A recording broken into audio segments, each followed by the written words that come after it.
Alright, well, because life has been life, that thing's just been sitting there. And this poor thing here has not ran or moved in, I believe, like 5 weeks as of today. Which, apart from it, you know, being disassembled for 20 years, or, well, since then, this has probably been the longest this thing has sat. Because generally, it would get, you know, driven every week or every other week. But it's been about 5 weeks as of now. So, the battery, I'm not worried about it starting, but I mean, the battery's charged, so it ought to be fine. There's the light doing its thing.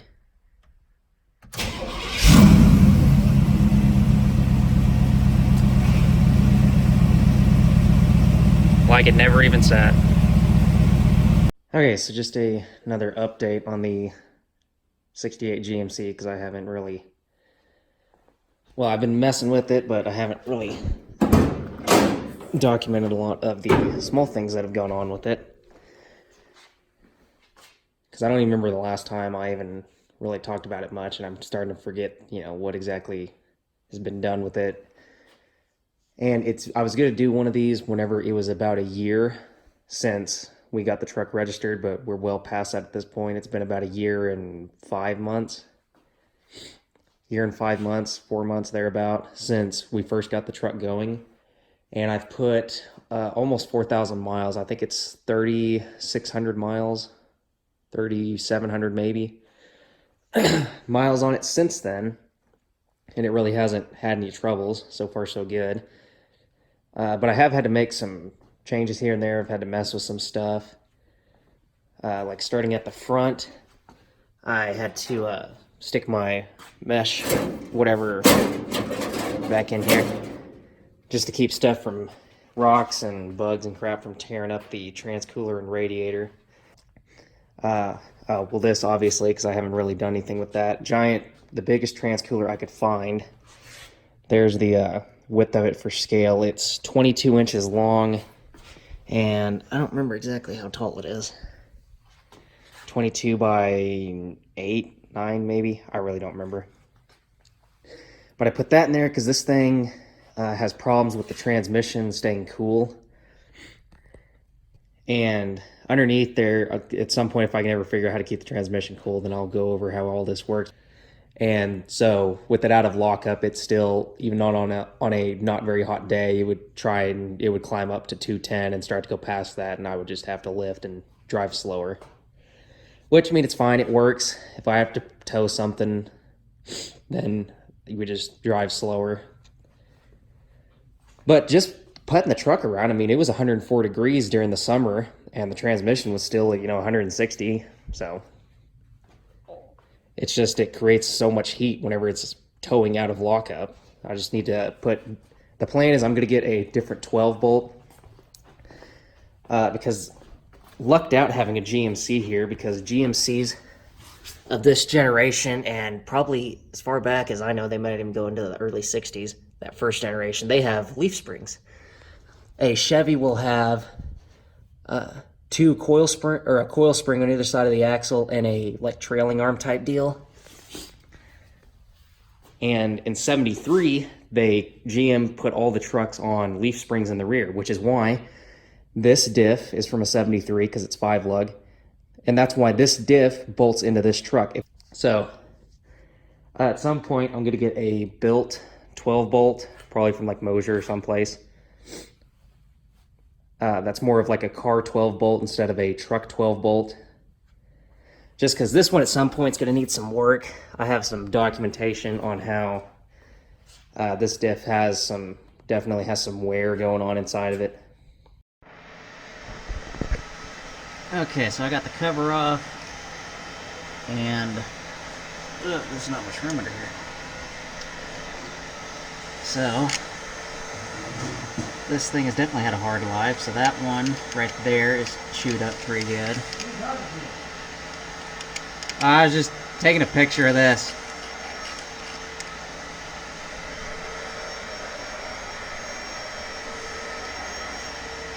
So that one's torn up. That one's torn up pretty good. They all have a bunch of rust. That one's torn up. That one's torn up.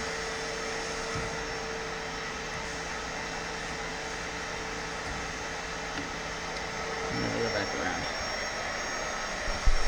Okay, so looking at the pinion, something rubbed on the outside of that tooth. And you can see most of the play is in the center section. And then you can see all of the rust and pitting down there. It's nice. All the play.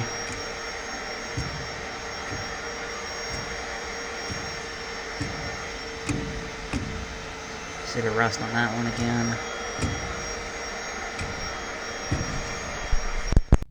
And from what I've read, they're not the strongest diffs in the world, so instead of putting new gears and trying to rebuild this one, I'll probably just get a new diff altogether and not mess with any of that and just get a better final drive ratio to help the transmission. But that's not happening in the Ford. I don't even have that planned because honestly, the truck has just been working really, really good and I don't want to screw that up right now. So other small things, I think this was a video where I redid the radiator hose and I didn't have it spliced in the middle anymore. So that's pretty much the extent of the engine modifications. Not much really going on there. Small thing is I put this little tube here to zip tie these hoses to, just so it keeps this the vacuum line for the booster off of that throttle cable, because I didn't want the throttle cable to cut it and then have a vacuum leak. And then really the only big modification the truck's had is, if I get under here, the oil cooler sitting there, which will be its own deal. And I had to modify the headers and all that, and you can see that one of the brass fittings, reflecting some light down there. So that's been the biggest modification. The biggest improvement is that oil cooler made the world of difference. It really brought the oil pressure up, but that'll be its own thing that I'll talk about then. The truck had a really weird noise in the front end, where if I backed out of the garage and hit the brake, then there would be this thud. And then if I drove forward and hit the brake, there would be another thud. And I couldn't figure out what it was, and so I pulled the wheels off and was looking around at it. And what had happened is the people I took it to get it aligned by, they did the alignment, and it's probably easier to see from the top. And what they forgot to do is the nuts here that actually hold the upper A-arm to the frame, they forgot to tighten those back up, so the whole front A-arm was sliding back and forth like this every time I braked one way or the other.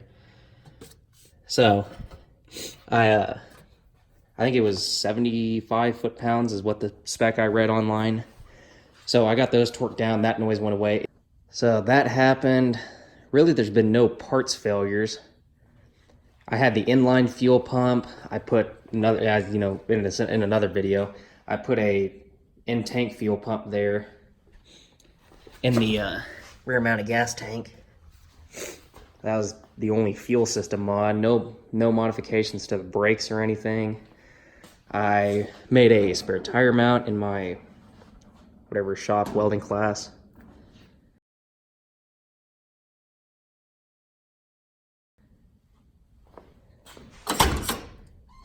Inside, I don't remember when that happened, got a actual GMC horn button. That made me really happy. Found that on eBay. Oh, except I did get a little horn buzzer. Or not a horn buzzer, light buzzer.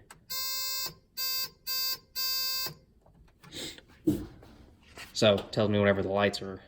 Which that we had for the longest time, and I just never put it on, and that'll be its own video at some point too, because I had to look for a while to figure out how to install it, because I lost the instructions. But that is pretty much it. Overall, it's worked really, really good.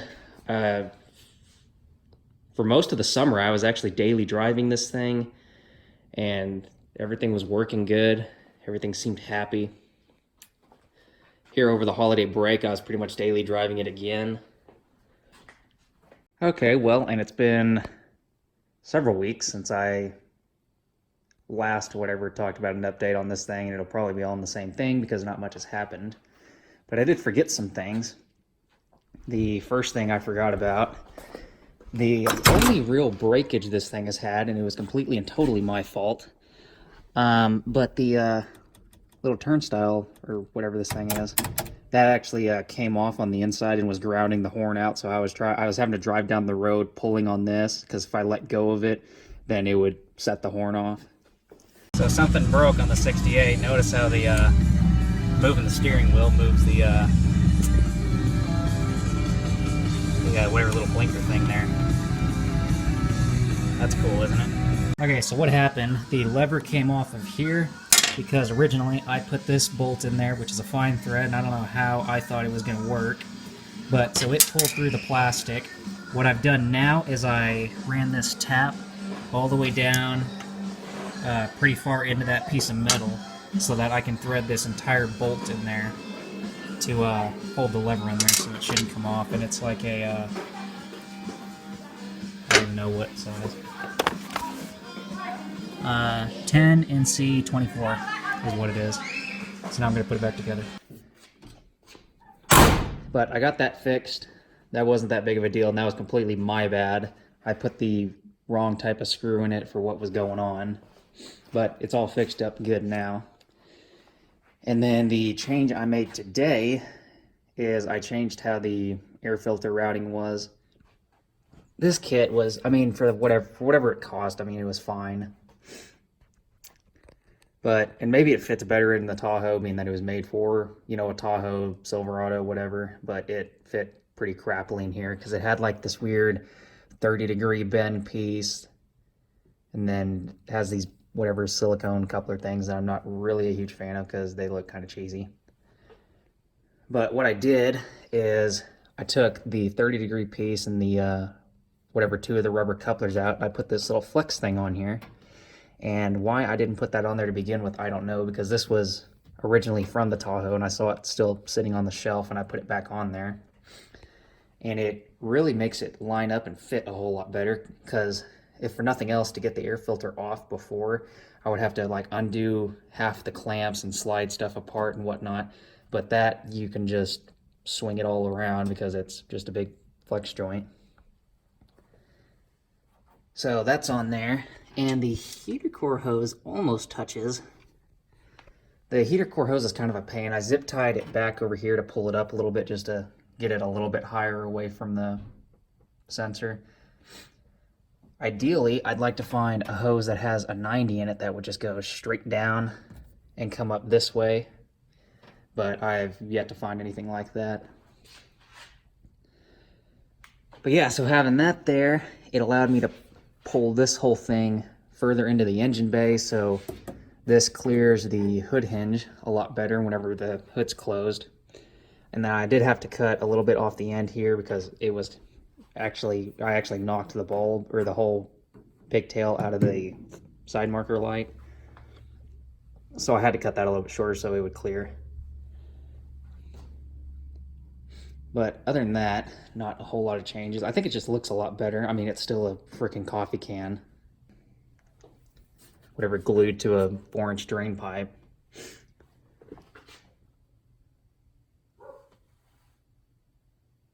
But I don't know, I'm happy with it. I mean, it doesn't look as good as it could, obviously, but it is functional. It does keep the hot air from the radiator from just being sucked back into the engine. It does keep the temps a little bit cooler because air goes through the headlight and comes in through here, through the headlight holes, and then just whatever, and then it just sucks the air from out of the corner down there. And it does work. It drops the air temps down quite a bit. I need to do a deal with it on and with it off and see what the actual difference is, but it does keep it kind of, I think on the hottest I've ever seen it is like 118 degrees or something like that. So, I mean, relatively speaking, that's pretty good because I imagine it gets pretty hot under here. But that is pretty much the extent of all the changes that have been made. The truck really hasn't needed much. It's just been kind of doing its own thing. Just been doing its thing, working good the way it should, which is a blessing. Okay, well, the phone says it is 19 degrees outside. And this thing sat outside because I didn't expect it to snow. But here we are. It's just freaking miserable.